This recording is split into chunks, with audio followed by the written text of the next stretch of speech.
नमस्कार, आप देख रहे हैं दी एंकर। देश पूरे उमंग और उत्साह के साथ 26 जनवरी को 72वां गणतंत्र दिवस मना रहा था। इस अवसर पर राजपथ पर गणतंत्र दिवस परेड में देश की सैन्य ताकत के साथ ही सांस्कृतिक विरासत की झलक देखने को मिली। परेड के मुख्य आकर्षण का केंद्र राफेल लड़ाकू विमान रहा। इसके अलावा बांग्लादेश की सैन्य टुकड़ी ने भी पहली बार गणतंत्र दिवस समारोह में हिस्सा लिया। इस दौरान भावना कांत गणतंत्र दिवस परेड में हिस्सा लेने वाली पहली महिला फाइटर पायलट बनी। झांकी में कोरोना वैक्सीन के साथ साथ राम मंदिर की झलक भी देखने को मिली। पर भारतवासी इसके साथ साथ किसानों की ट्रैक्टर परेड के लिए भी उत्साहित थे। पर ऐसा क्या हुआ कि 62 दिनों का शांतिपूर्वक और अहिंसक प्रदर्शन हिंसा में बदल गया? ऐसा क्या हुआ कि देश के अन्नदाता अब आंदोलनकारी बन गए? और ऐसा क्या हुआ कि जो किसानों का सब्र का बांध 2 महीने में टूट गया? कृषि कानूनों के खिलाफ आंदोलन कर रहे किसानों को ट्रैक्टर परेड उन 3 जगहों से निकलनी थी जहां किसान नेताओं और पुलिस के बीच सहमति बनी थी, पर कुछ भी तय कार्यक्रम से नहीं हुआ। सिंधु, टिकरी और गाजीपुर बॉर्डर पर सुबह 8 बजे ही किसानों ने बैरिकेड हटा दिए, परेड शुरू कर दी। लेकिन तय ये हुआ था कि राजपथ की परेड खत्म होगी तभी किसानों की ट्रैक्टर परेड निकलेगी, यानी 12 बजे का समय तय था। लेकिन सिंधु बॉर्डर पर किसानों ने बैरिकेड हटाने शुरू कर दिए थे। पुलिस कर्मियों ने रोकने की कोशिश की, लेकिन भीड़ को हिंसक देख पुलिस पीछे हट गई। किसानों ने रास्ते में खड़े बस और डंपर को ट्रैक्टर से धक्का देकर पूरा तोड़ दिया। किसान का कहना था कि वो रिंग रोड पर ही मार्च निकालेंगे, पर पुलिस उनसे अपील कर रही थी कि निर्धारित रूट पर जाएं। इस कारण काफ़ी देर तक मुकरबा चौक पर पुलिस ने नोकझोंक होती रही। अंत में किसानों ने हिंसक रूप धारण कर लिया, जिससे पुलिस को आंसू गैस और लाठी चार्ज करना पड़ा।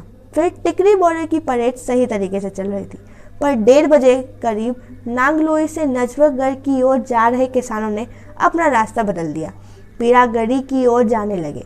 पुलिस ने रोका, लेकिन किसान नहीं माने और विवाद हिंसक रूप में बदल गया। किसानों का आरोप था कि पुलिस ने लाठी चार्ज और आंसू गैस छोड़े। फिर पुलिस ने पीरागढ़ी का रास्ता ब्लॉक कर दिया और किसान नांगलोई की ओर बढ़ गए। गाजीपुर बॉर्डर पर धरना दे रहे किसानों ने 10 बजे से परेड शुरू कर दी थी। किसान तय रूट के बजाय एक्सप्रेसवे पर गलत दिशा से दिल्ली की ओर बढ़ने लगे। पुलिस कर्मियों ने रोका, पर किसान नहीं माने। तय रूट के हिसाब से विनोद नगर डिपो फ्लाईओवर के पास किसानों को आनंद विहार की तरफ मुड़ना था, पर किसान बैरिकेड तोड़कर अक्षरधाम के तरफ मुड़ गए। जो रास्ता आता रहा, पर पुलिस ने बैरिकेड लगा दिया और किसान उससे तोड़ते तोड़ते आईटीओ पहुंच गए। किसान आईटीओ से इंडिया गेट जाने की कोशिश कर रहे थे, पर पुलिस ने बसें लगाकर वो रास्ता बंद कर दिया। पर किसानों ने ट्रैक्टर से उन बसों को भी नुकसान पहुंचाया, साथ ही साथ पुलिस की गाड़ियों के भी पत्थरों से शीशे फोड़े। कुछ मीडिया कर्मियों को भी इससे नुकसान हुआ और 1.5 घंटे बाद मामला शांत हुआ और एक किसान लाल किले की तरफ जाने लगे। हिंसा के बाद आखिर ऐसा समय जो शायद कभी ना हुआ हो और कभी ना होना चाहिए था। सारे किसान ट्रैक्टर पर सवार होकर 2 बजे करीब लाल किले पर पहुंचे। उस स्तंभ पर चढ़ गए जिस पर हर साल 15 अगस्त को प्रधानमंत्री झंडा फहराते हैं, पर किसानों ने सिखों का झंडा यानी निशान साहेब फहरा दिया। पहले सोशल मीडिया पर इस झंडे को खालिस्तानी का झंडा कहा जा रहा था, पर कुछ मीडिया रिपोर्ट्स के बाद साफ हुआ कि ये सिखों का झंडा है, निशान साहिब है, जो हर गुरुद्वारे में फहराता हुआ मिलेगा। किसान नेताओं का कहना है कि जो रूट का फैसला हुआ उस पर भी बैरिकेडिंग लगी हुई थी, जिसे देख युवा किसान हिंसक हो गए और बैरिकेड तोड़ने लगे। दूसरा कारण उन्होंने ये दिया कि बहुत लोगों को रूट का मालूम नहीं था, जिसके कारण नियमों का पालन नहीं हुआ, क्योंकि रूट का मैप रात के 12 बजे मिला। इस कारण से उन्हें समझाने का मौका नहीं मिला।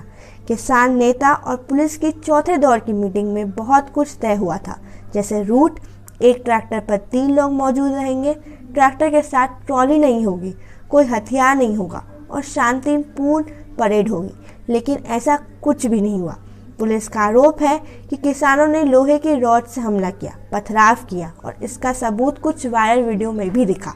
इस पर राकेश टिकैत का कहना है कि डंडे लाने को बोला गया था, क्योंकि बिना डंडे का कोई झंडा नहीं होता। कुछ वीडियो ऐसी भी आई जिसमें किसान ट्रैक्टर लेकर पुलिस को दौड़ा रही है, जिसके कारण एक ट्रैक्टर चालक की मौत हो गई उसके घर वालों का कहना है कि पुलिस की गोलीबारी से ट्रैक्टर चालक की मौत हुई, पर पोस्टमार्टम रिपोर्ट के बाद गोली लगने की कोई पुष्टि नहीं हुई। एक कहावत है, एक हाथ से ताली नहीं बजती। किसानों के साथ साथ पुलिस ने भी कुछ हमला किए, जैसे डंडों से किसानों का ट्रैक्टर तोड़ते हुए पुलिस कुछ वीडियो में नजर आए। इस सब हमला को देखते हुए कुछ अफवाह ना फैले, इसलिए हरियाणा और पंजाब के कई इलाकों में इंटरनेट सर्विस अभी तक बंद है। साथ ही साथ दिल्ली एनसीआर के इलाकों में भी इंटरनेट सर्विस को बंद कर दिया गया था। इस हिंसा के बाद पूरी दिल्ली भी रुक गई। हर जगह के मेट्रो स्टेशन बंद कर दिए, बहुत सारे रास्तों पर बैरिकेडिंग लगा दी ताकि कोई मानव हानि ना हो। इस सब से गृह मंत्रालय ने जरूरी बैठक बुलाई, जिसके बाद लाल किले पर कड़ी सुरक्षा की गई, पैरामिलिट्री फोर्सेस भी तैनात किए गए। जैसे जैसे मामला शांत हुआ, वैसे बहुत चीज़ों का पता चला। जैसे दिल्ली की बहुत सारी संपत्ति नष्ट हुई, जैसे किसानों ने ट्रैक्टर से बसों को तोड़ने की कोशिश की, रोड के बीच डिवाइडर तोड़े, सारे बैरियर्स और सीमेंटेड बैरिकेडिंग को तोड़ा गया, और साथ ही साथ लाल किला को भी नुकसान पहुंचाया गया। जैसे वहां के टिकट काउंटर, मेटल डिटेक्टर सब तोड़ दिए गए। 300 पुलिस वाले घायल हुए, जिनका इलाज अभी भी अस्पतालों में चल रहा है। 200 प्रदर्शनकारियों को हिरासत में लिया गया है और 22 एफआईआर भी की गई हैं, जिसमें किसान नेता भी शामिल हैं। इस सब हंगामा के बाद और सोशल मीडिया पर किसान नेताओं पर सवाल उठाया गया कि क्या ये सब करना उनका एजेंडा था, जिस पर किसान नेताओं ने साफ इनकार कर दिया और ये कहा कि कुछ गलत लोग आंदोलन में घुस गए, जिसके कारण ये सब हुआ। ये प्रशासन की भी साजिश है कि हमारे आंदोलन को हिंसक बनाया। संयुक्त किसान मोर्चा ने लाल किला के घटना की निंदा की और खुद को इस हिंसा से अलग कर लिया। उन्होंने कहा कि इसे आंदोलन कमजोर और बदनाम हुआ, और शायद हुआ भी। इस उत्पात के बाद 2 संगठनों ने दिल्ली बॉर्डर पर जारी किसानों के आंदोलन से अलग होने का फैसला लिया। राष्ट्रीय किसान मजदूर संगठन और भारतीय किसान यूनियन ने ऐलान किया कि वो आंदोलन से अलग हो रहे हैं। वीएम सिंह ने कहा कि इस रूप से आंदोलन नहीं चलेगा, हम यहाँ पर शहीद कराने या लोगों को पिटवाने नहीं आए हैं। वीएम सिंह ने भारतीय किसान यूनियन के राकेश टिकैत पर निशाना साधा। उन्होंने कहा कि दिल्ली हिंसा से हमारा कोई लेना देना नहीं है। हिंदुस्तान के झंडे की गरिमा मर्यादा है, उस मर्यादा को अगर भंग किया है, भंग करने वाले गलत हैं, और जिन्होंने भंग करने दिया वो भी गलत है। हम इसलिए आए थे ताकि धान का पूरा रेट मिले, गन्ने का दाम मिले, एमएसपी मिले। इस सब से बहुत सारे सवाल उठ रहे हैं। पहला सवाल, ऐसा क्या हुआ कि जो किसान 62 दिनों से शांतिपूर्ण आंदोलन कर रहे थे, अचानक हिंसक हो गए? क्या किसी ने उनको भड़काया? तो शायद इसका जवाब हाँ है। हिंसा भड़काने के लिए पंजाबी एक्टर दीप सिद्धू का नाम सामने आ रहा है। किसान नेता आरोप लगा रहे हैं कि दीप सिद्धू ने ही प्रदर्शनकारियों को हिंसा के लिए भड़काया। भारतीय किसान यूनियन हरियाणा के प्रमुख गुरनाम सिंह चडूनी ने दीप सिद्धू पर प्रदर्शनकारियों को उकसाने और गुमराह करने का आरोप लगाया। गुरनाम सिंह चडूनी ने कहा कि दीप सिद्धू ही प्रदर्शनकारियों को लाल किले तक ले गया। किसान कभी भी वहां जाने के पक्ष में नहीं थे। गुरनाम सिंह चडूनी के अलावा स्वराज पार्टी के योगेंद्र यादव ने भी दीप सिद्धू पर आरोप लगाए। योगेंद्र यादव ने कहा कि दीप सिद्धू कई दिनों से आंदोलन को भड़काने की कोशिश कर रहा था, वो बीजेपी से जुड़ा हुआ है। अब सवाल उठता है कि बीजेपी कैसे आ गया। 2019 के लोकसभा चुनाव में बीजेपी सांसद सनी देओल के लिए दीप सिद्धू ने गुरदासपुर में कैंपेनिंग की थी और एक फोटो वायरल हुई जिसमें प्रधानमंत्री नरेंद्र मोदी के साथ सनी देओल और दीप सिद्धू है। हालांकि सनी देओल ने एक ट्वीट के जरिए साफ कर दिया कि वह उनका परिवार का दीप सिद्धू से लेना देना नहीं है। कांग्रेस के लोकसभा सांसद रवनीत सिंह बिट्टू ने भी दावा किया कि वो दीप सिद्धू ही है जिसने लाल किले पर झंडा फहराया। वो प्रतिबंधित संगठन सिख फॉर जस्टिस का सदस्य है। अब सवाल उठता है कि सिख फॉर जस्टिस क्या है। अमेरिका में बने सिख फॉर जस्टिस की शुरुआत साल 2007 में हुई थी। इस संगठन का मुख्य रूप से एजेंडा पंजाब में अलग से खालिस्तान बनाने का है। अमेरिका में वकील और पंजाब यूनिवर्सिटी से लॉ की डिग्री ले चुका गुरपंत सिंह पन्नू एसएफजे का चेहरा है, जो लगातार सुर्खियों में बना रहता है। गणतंत्र दिवस से पहले गुरवंत सिंह ने ही हिंसा को लेकर धमकी दी थी। सिख फॉर जस्टिस संगठन ने ही पिछले साल रेफरेंडम 2020 का आयोजन करने की कोशिश की थी, जिसमें दुनिया भर में सिखों से शामिल होने को कहा गया। और खालिस्तान बनाने के कैंपेन को बढ़ावा देने की कोशिश की गई। साल 2019 में केंद्रीय गृह मंत्रालय की ओर से सिख फॉर जस्टिस पर बैन लगाया और इस संगठन पर भारत में देश विरोधी कैंपेन चलाने का आरोप लगाया। यूएपीए एक्ट के तहत इस संगठन पर बैन लगा था। केंद्रीय गृह मंत्रालय के मुताबिक सिख फॉर जस्टिस संगठन पंजाब में लोगों को भड़काने की कोशिश कर रहा है। साथ ही दुनिया के कई स्थानों में खालिस्तान की मांग को लेकर प्रदर्शन किए गए, जिससे भारत की छवि धूमिल हुई।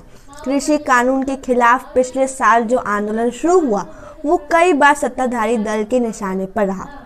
भारतीय जनता पार्टी ने कई बार आरोप लगाया कि किसान आंदोलन में कई ऐसे संगठन शामिल हो चुके हैं जो खालिस्तान का समर्थन करते हैं। इस दौरान सिख फॉर जस्टिस का नाम भी आया। घटना के बाद दीप सिद्धू ने फेसबुक लाइव करते हुए दावा किया कि हमने लाल किले पर सिर्फ निशान साहिब ही फहराया है और विरोध करना तो हमारा लोकतांत्रिक अधिकार है, हमने तिरंगे को नहीं हटाया था।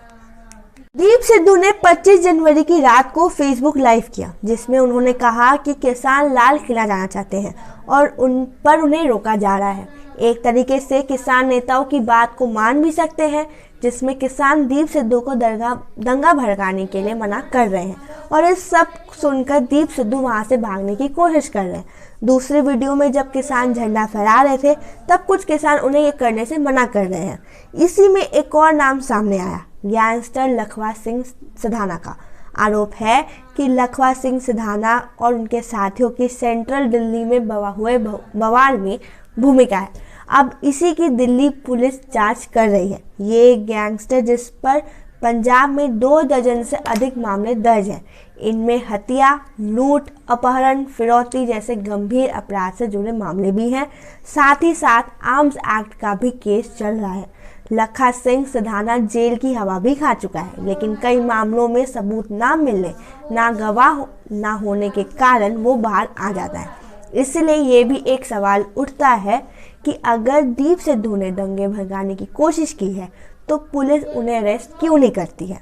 एक और सवाल उठता है कि 26 जनवरी और 15 अगस्त के दिन जहां इतनी टाइट सिक्योरिटी होती है तो ऐसी टाइट सिक्योरिटी में किसान लाल किले के अंदर कैसे चले गए। सीधी बात करें तो क्या पुलिस इतनी कमजोर थी कि उन्होंने लाल किले के पास कुर्सी लगाकर चुपचाप तमाशा देखा। 26 जनवरी की सुबह के 10 बजे से ही दिल्ली के अलग अलग इलाकों से किसान द्वारा बैरिकेड तोड़े जाने और पुलिस का घेरा तोड़ने की खबरें आने लगी थी। कई जगह से पुलिस के लाठीचार्ज और आंसू गैस के गोले छोड़े जाने की खबर आई, जिसके बाद दिल्ली पुलिस ने अपने सभी जिलों के DCP, special commissioner, joint commissioner special branch, security सभी अफसरों को संदेश भेजे और ये बताया कि पुलिस को इनपुट मिले हैं कि किसान अपने ट्रैक्टर के साथ राजपथ, इंडिया गेट, लाल किला, रामलीला मैदान, Rashtrapati Bhavan, PM residence, home minister residence, parliament house, CM house और एलजी हाउस तक पहुंच सकते हैं। चिट्ठी की शक्ल में दिल्ली पुलिस का ये मैसेज देखते हुए वायरल हो गया है। इस चिट्ठी पर 26 जनवरी 2021 और वक्त 12:30 बजे लिखा हुआ है। ये चिट्ठी एडिशनल सीपी स्पेशल ब्रांच की तरफ से सभी जिलों के डीसीपी, सिक्योरिटी, ट्रैफिक और PCR special CP law and order को भेजी गई है। इससे दिल्ली पुलिस की लापरवाही साफ नजर आती है, क्योंकि यहाँ पर दिल्ली पुलिस का इंटेलिजेंस और लोकल इंफॉर्मेशन यूनिट भी फेल नजर आया। यह संदेश तब प्रसारित किया गया जब हालात बेकाबू होने लगे, जबकि इस तरह के संदेश और इनपुट पहले से उपलब्ध कराए जाते हैं ताकि अधिकारी अपने अपने जिलों में, अपने अपने क्षेत्रों में सुरक्षा के व्यापक इंतजाम कर सकें। ऐसा लगता है कि दिल्ली पुलिस को किसान नेताओं के लिखित आश्वासन पर पूरा भरोसा था। यही वजह थी कि दिल्ली पुलिस ने सिर्फ उन सड़कों पर सुरक्षा के भारी बंदोबस्त किए जिस रूट पर ट्रैक्टर रैली को निकाला जाना था। दिल्ली पुलिस ने इस चिट्ठी के इनपुट के हिसाब से पहले से प्लानिंग की होती तो लाल किला, आईटीओ, प्रगति मैदान, लांगलोई, मुकरबा चौक जैसी जगहों पर उत्पाद ना होता, भीड़ को काबू किया जा सकता था। आगे इस पर बात होगी अगली वीडियो पे। अगर आपको ये वीडियो पसंद आई हो तो इसे लाइक करें, शेयर करें और हमारे चैनल को सब्सक्राइब करें। धन्यवाद।